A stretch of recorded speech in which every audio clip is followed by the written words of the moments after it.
before Zeus ever raised his thunderbolt, before Poseidon commanded the seas, before the Olympian gods became the immortals we celebrate in stories and cinema. There existed powers so ancient, so incomprehensibly vast, that even the gods themselves whispered their names with reverence and fear. These were the Protogenoi, the primordial deities, the conscious forces that didn't just witness creation, but were creation itself, breathing life into a universe that had no concept of existence until they willed it into being. And tonight, we're pulling back the veil on the forgotten gods, the ones who came before everything you think you know about Greek mythology. Because this story doesn't begin on Mount Olympus, it begins in the void, in the darkness, in the terrifying beauty of cosmic birth itself. Welcome to this exciting new episode of the channel, The Eternal Odyssey, where we explore the stories of myths and fantasies.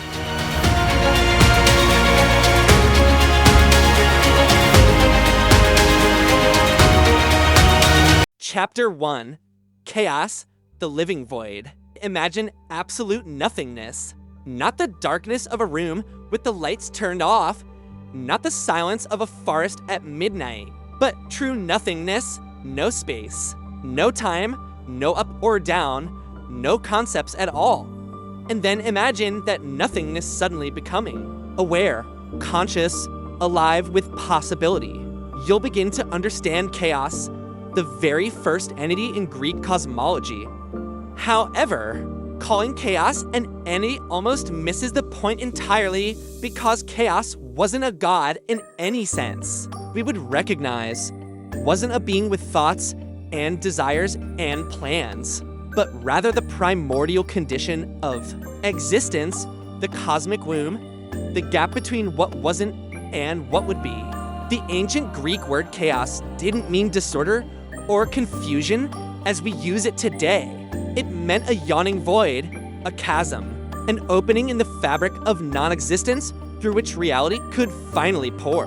And the pre-Socratic philosophers and the poet Hesiod, who documented these creation myths in his Theogony, understood something profound, that before there could be gods or mortals, earth or sky, light or darkness, there had to be this gap, this space of infinite potential where the impossible became possible.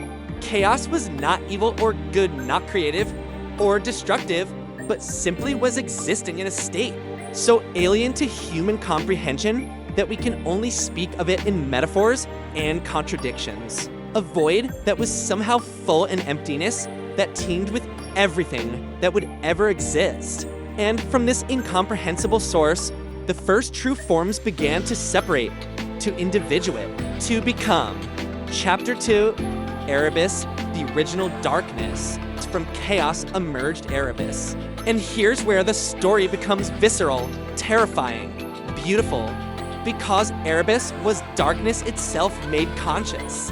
Not the absence of light, but the presence of primordial shadow, the deep darkness that existed before anyone had conceived of illumination, before stars ignited in the cosmic void, before fire was discovered, or the sun began its journey across the sky.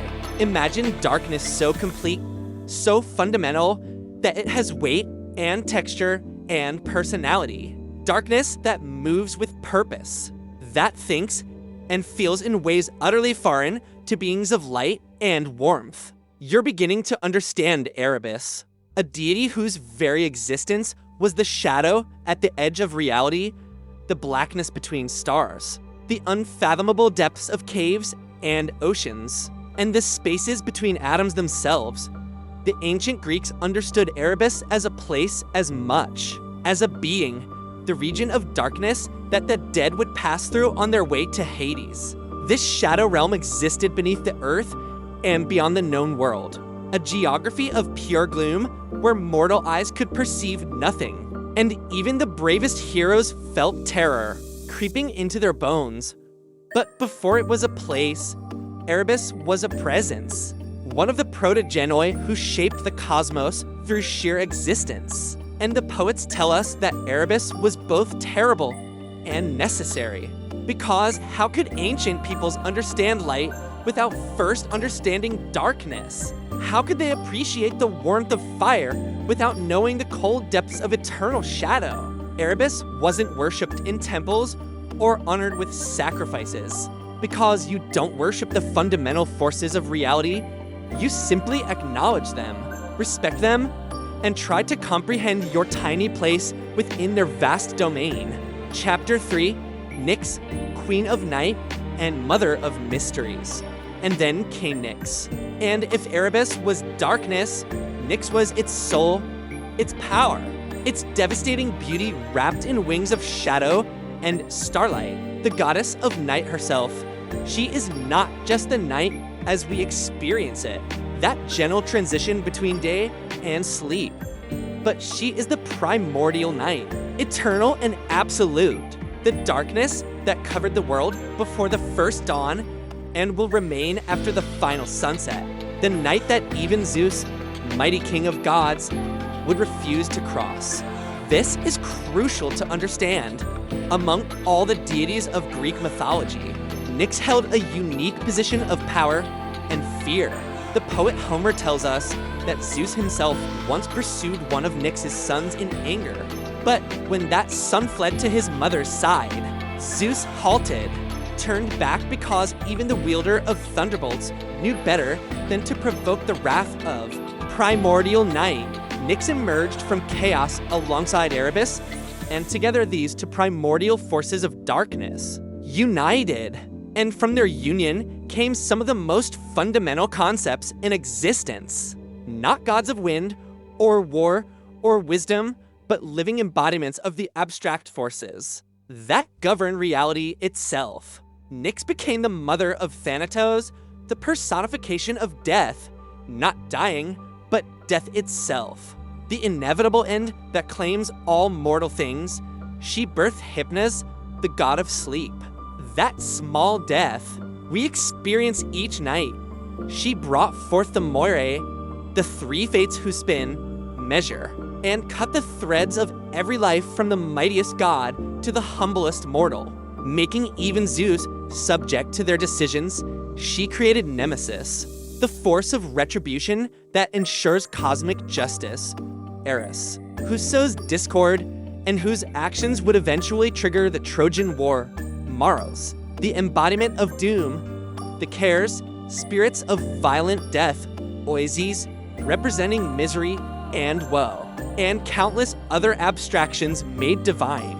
The ancient Greeks understood something we often forget, that these dark forces weren't evil. They were a necessary part of the cosmic order, the balance that makes existence meaningful. Because what is life without death? What is joy without sorrow? What is fate but the understanding that we exist within patterns larger than ourselves? Nyx was depicted as a beautiful woman clothed in dark mist, sometimes with wings, often crowned with poppies and stars, driving a chariot across the sky. Still, these descriptions miss the point, because Nyx wasn't simply traveling through the heavens. She was the night itself. When she spread her dark veil across the world, she wasn't covering the light, but manifesting her own fundamental nature. A goddess so powerful that the philosopher Cicero later wrote that she was honored alongside the greatest deities despite her primordial origins. Chapter 4, Gaia, the earth awakens, but not everything that emerged from chaos was darkness and void. For Gaia rose into being, and with her came something revolutionary: solidity, permanence, the very concept of ground and foundation, of matter that you could touch and stand upon, of a home for all the life that would follow. Gaia was the earth itself, not the planet as a geological object, but earth as a living, conscious, creative force, the Great Mother, who would become the ancestor of nearly every god and monster in Greek mythology, the foundation upon which all other stories would be built. The ancient Greeks didn't see the earth as dead matter to be exploited. They understood Gaia as alive, aware, and powerful beyond imagining. A goddess whose body was the mountains and valleys, whose blood was the rivers and springs, whose breath was the wind moving through forests that covered her skin like hair. Gaia emerged from chaos through parthenogenesis, self-creation, needing no partner or parent because she was one of the Protogenoi, the primordial forces that simply manifested because the cosmos required them to exist. And immediately she began the work of creation, not through divine decree or magical spells, but through the power of her own being. From herself alone, Gaia created Ouranos, the sky, a vast dome of starlit consciousness that would become both her equal and her consort. And she created Pontus, the primordial sea, the deep waters that covered much of her surface in those early ages. She brought forth the mountains, the Aurea, each one a minor deity in its own right. And from her union with Ouranos came the first generations of divine beings, the 12 Titans, including Kronos, who would overthrow his father, the 3 Cyclops with their single eye, and mastery of thunder and lightning, and the 3 Hecatoncheires, the 100-handed giants of terrifying power. But Gaia's story is also one of pain and rage because Ouranos, fearing the power of his own children, imprisoned them within Gaia's body deep in the earth. The mother goddess suffered, her children trapped in her depths, until she could bear it no longer and fashioned a great sickle from adamant, the unbreakable stone, and gave it to her youngest Titan son Kronos, urging him to castrate his father and free his siblings, which he did in an act of violence that would echo through generations, proving that even among the primordial gods, family dysfunction and cosmic conflict were woven into the fabric of existence. Gaia remained a force throughout Greek mythology, sometimes aiding the gods, sometimes opposing them, always working to maintain the balance of creation. A mother who loved fiercely and punished without mercy, who could nurture the smallest flower and unleash earthquakes that toppled cities, a goddess who understood that life and death, creation and destruction, were not opposites, but partners in the eternal dance of existence. Chapter 5, the other primordials and the transition to Olympus. Alongside these great primordial forces, other Protogenoi emerged from chaos or from each other. Tartarus, the deep abyss below even the underworld, a place and a being simultaneously, where the worst offenders against cosmic order would be imprisoned for eternity. Eros, not the cherubic love god of later Roman tradition, but the primordial force of attraction and creation, the cosmic glue that drew things together and made creation through union possible, appearing in Hesiod's version as one of the first beings, beautiful and terrible in his power to compel. Ether, the bright upper air breathed by gods, the pure atmosphere of the heavens in contrast to the mortal air below. Hemera, the day, daughter of Erebus and Nyx, who would emerge each morning as her mother withdrew, creating the eternal cycle of day and night. These weren't gods who demanded worship or interfered in human affairs because humans didn't exist, yet wouldn't exist for ages. These were the fundamental building blocks of reality itself, the forces that had to be in place before there could be a world, before there could be stories, before Zeus and his Olympian siblings could stage their revolution against the Titans and establish the order we recognize from classical mythology. The Protogenoi gradually faded into the background as new generations rose. The Titans, children of Gaia, and Ouranos, who would rule for an age until they too were overthrown. Then the Olympians, Zeus and his brothers and sisters, who defeated the Titans in a cosmic war called the Titanomachi and established their rule on Mount Olympus, creating the pantheon that would dominate Greek religious practice and storytelling for millennia. But the primordial gods never truly disappeared. They receded into the foundations of existence, always present, always powerful. The deep structure beneath the surface drama of Olympian politics and heroic quests. When Zeus hurled his thunderbolts, He was wielding power forged by the Cyclops, children of Gaia. When mortals died, they passed through Erebus to reach Hades. When night fell, it was Nyx spreading her wings. When the earth trembled, it was Gaia stirring in her ancient depths. The Protogenoi were the forgotten gods, only in the sense that they worked on a scale too vast for temples and prayers, too fundamental for the transaction of sacrifice and divine favor, too primordial for the human stories that would come to dominate Greek mythology. But they were never absent, never powerless, never irrelevant. Chapter 6. Why these gods matter today. Understanding the Protogenoi changes how we see Greek mythology. Because suddenly, it's not just stories about petty divine squabbles and heroic adventures. It's a sophisticated cosmology, an attempt by ancient peoples to understand the most profound questions of existence. Where did everything come from? What are the fundamental forces that govern reality? How did order emerge from chaos? What is our relationship to the powers that created us? The ancient Greeks weren't primitive people telling simple stories. They were philosophers and poets grappling with the same questions that physicists and cosmologists ask today about the origins of the universe, the nature of darkness and light, the relationship between matter and void, and the emergence of complexity from simplicity. When we read about chaos, we're reading about an ancient understanding of the state before the Big Bang, the quantum foam, the potential energy that preceded manifestation.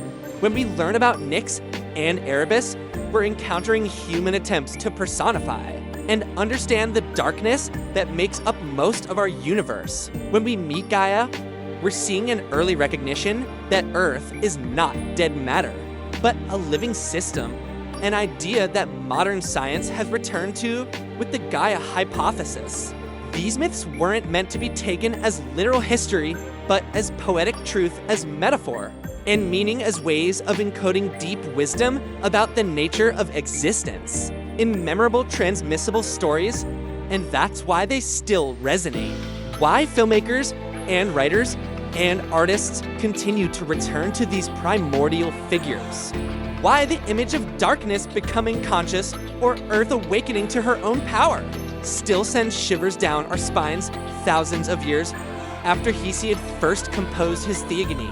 The Protogenoi remind us that before gods were lords of specific domains, before religion became organized and codified, before temples and priests and official doctrines, there was a Ra, direct encounter with the mysteries of existence, a sense that the universe itself was alive, conscious, filled with powers beyond human comprehension, and that we are not separate from these powers, but expressions of them, made from the same cosmic substance as the stars and the darkness between stars, children of chaos and Gaia, beings of earth and shadow and light and possibility. So the next time you hear a story about Zeus or Athena or Hercules, remember that before these familiar gods, there were others, the forgotten ones, the primordial ones, the forces that shaped reality itself. They're still here, in the darkness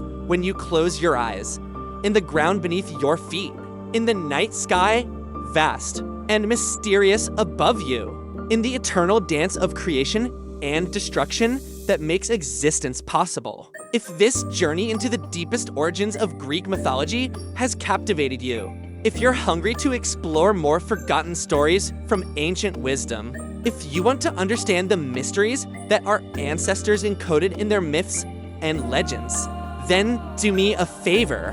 Hit that like button right now because it tells me you want more of this content. Smash that subscribe button and ring the bell so you never miss when we dive into the next mythological mystery. And share this video with anyone who thinks they know Greek mythology, because I guarantee they've never heard this version of the story, the one that goes back, before the beginning, back to when the universe first opened its eyes and learned to dream. And I'll see you in the next one, where we'll uncover more ancient secrets that history tried to bury. Thank you.